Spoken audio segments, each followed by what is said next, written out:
Ladies and gentlemen, since the fall of Saigon, I have had 35 years to think about what went wrong.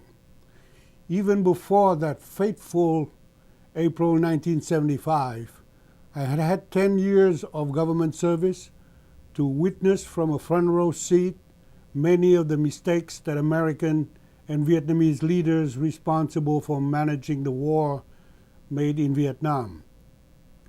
This afternoon, I'm not going to delve into the why and how of America's intervention into the Vietnam conflict.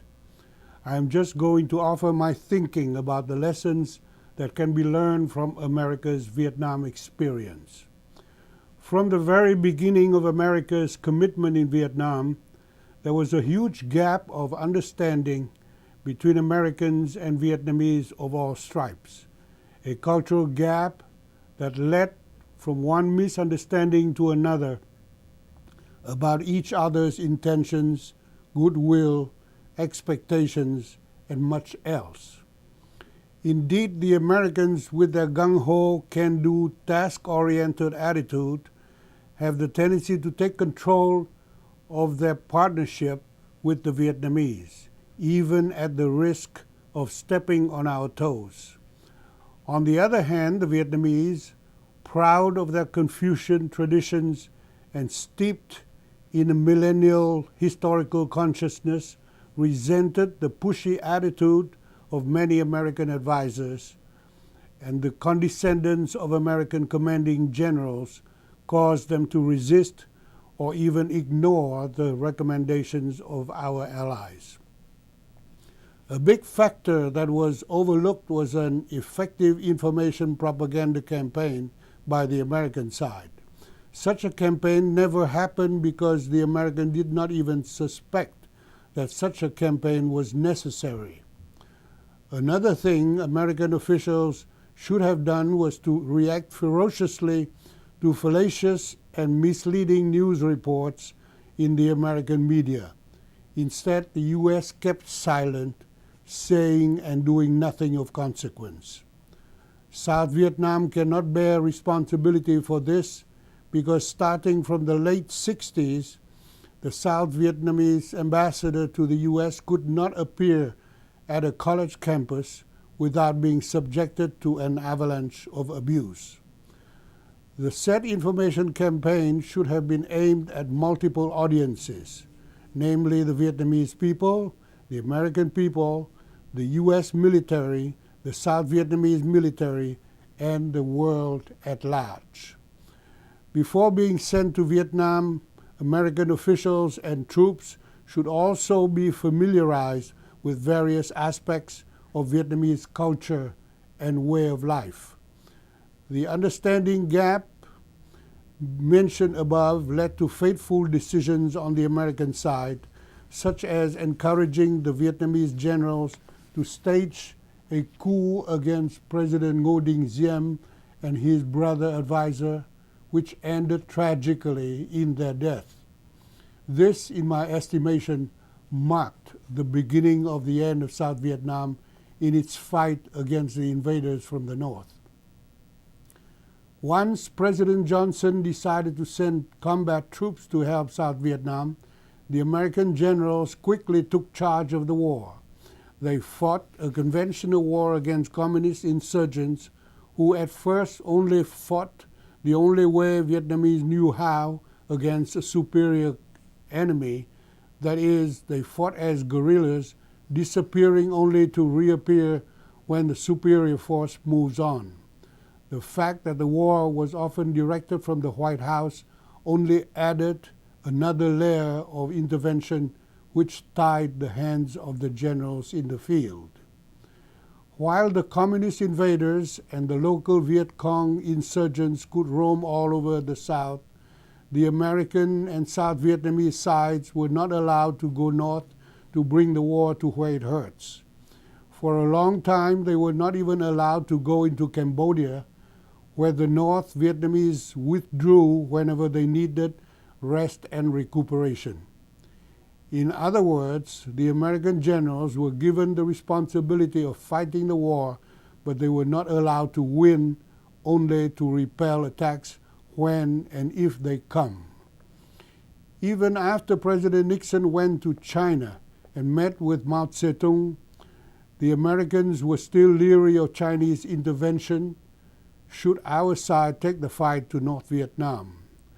Thanks to documents recently declassified, Calvin Woodward of the Associated Press wrote an article on May 29, the year 2006, in which he quoted Henry Kissinger, then National Security Advisor, telling Prime Minister Zhou Enlai something to the effect of, open quotes, "In my view, after peace is restored, the political orientation of what comes after is of no concern to the U.S., end of quote.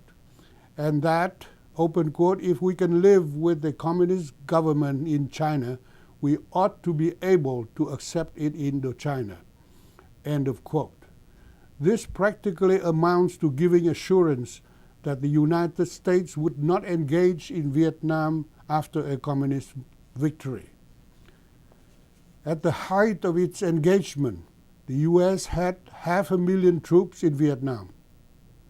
It had been suggested that had the Americans deployed these men on our side of the 17th parallel from the Ben Hai River all the way into Laos, and had the American Navy mine the port of Haiphong, interdicting all sea traffic in bringing war supplies to the communists, they could have choked off the Ho Chi Minh Trail to the invaders from the north, leaving it to the South Vietnamese armed forces to take care of the guerrilla insurgents in the south, something we could have handled without much difficulty.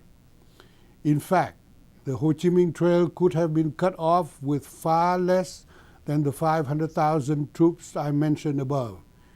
In a study that General Bruce Palmer, or is it David Palmer, did at the time, he even suggested that 60,000 troops could have done the job.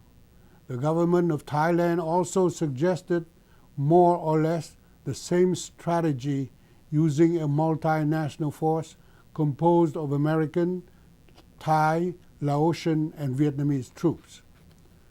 With such a strategy, the U.S. would not have lost more than 58,000 killed in action, an untold number of wounded, and the anti-war movement would never have had enough wind in their sail to keep up their opposition to the war and to pressure Congress to cut off all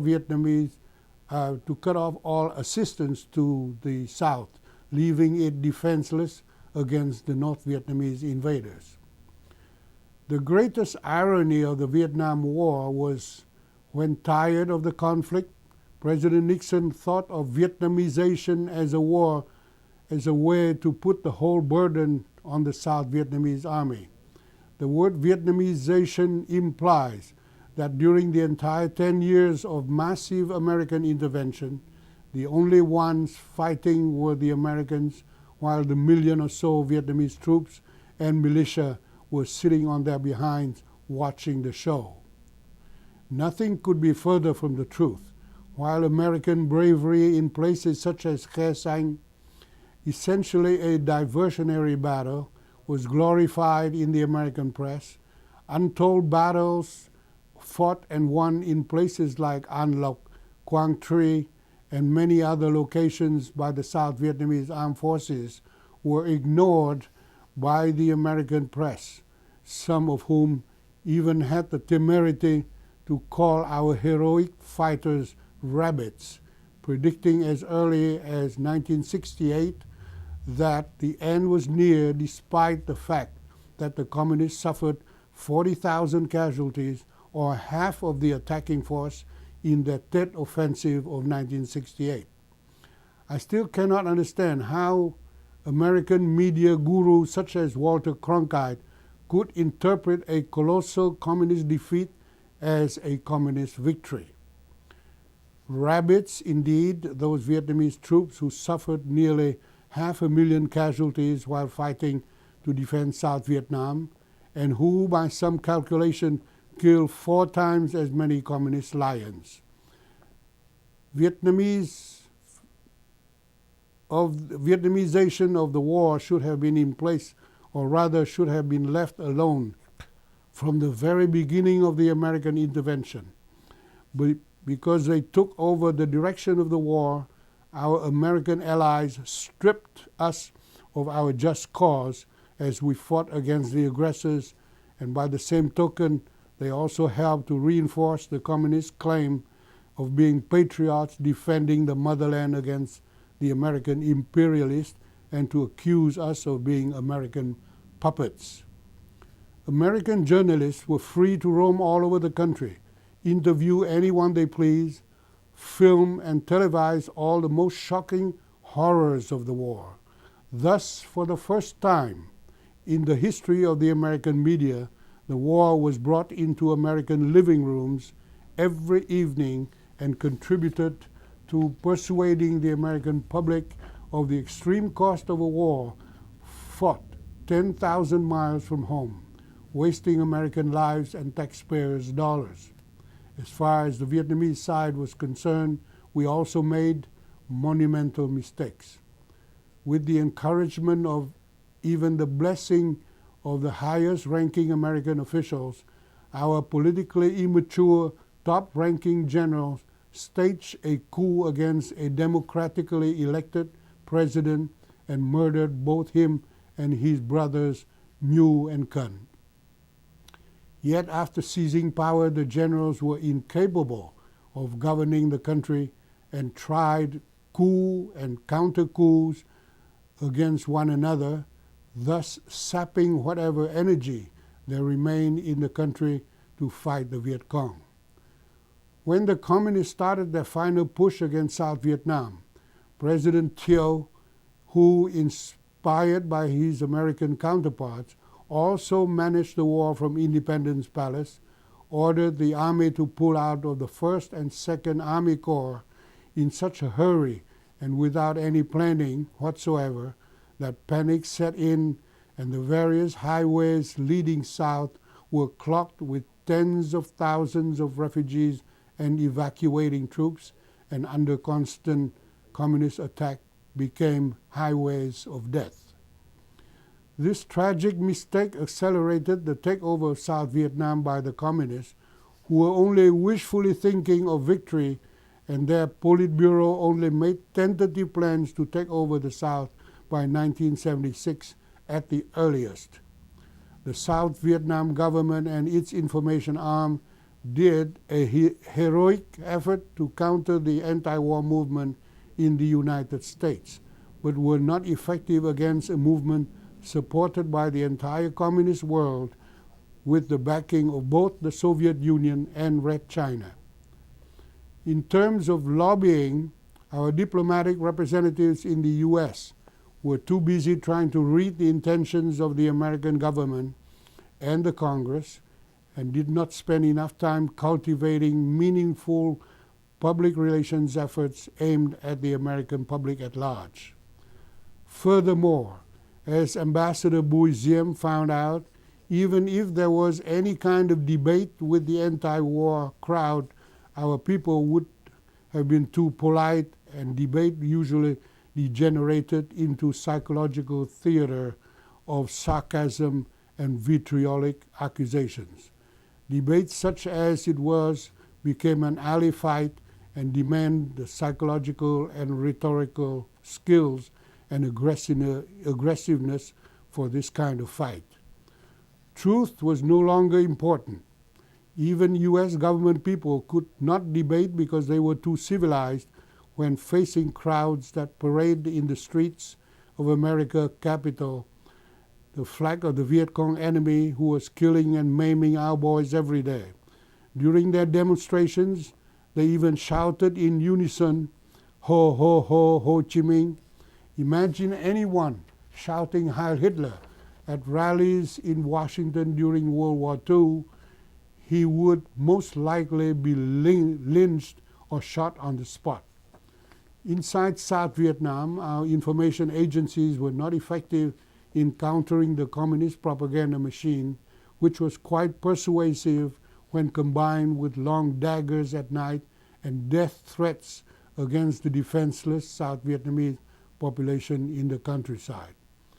From 1965 to 1972, as the head of the National Broadcasting System, then President of Vietnam Press, spokesman for the Prime Minister, then Director General of Information and Propaganda, concurrently member of the Cabinet, then press officer for the South Vietnam delegation to the Paris Peace Talks, I do bear a share of responsibility for not having done my best to convince President Thieu and the government to send our best and brightest to the U.S. to confront the anti-war movement and spread the good word about South Vietnam's effort to try and stop the advance of communism into the countries of Southeast Asia.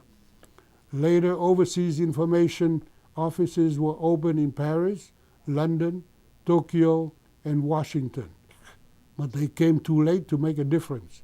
It is my wish that from the lessons learned from the Vietnam War, today's American leaders will be more effective in dealing with the conflicts in Iraq and Afghanistan and the other hotspots of the world. It is in this spirit that I offer my thoughts about why we lost in Vietnam.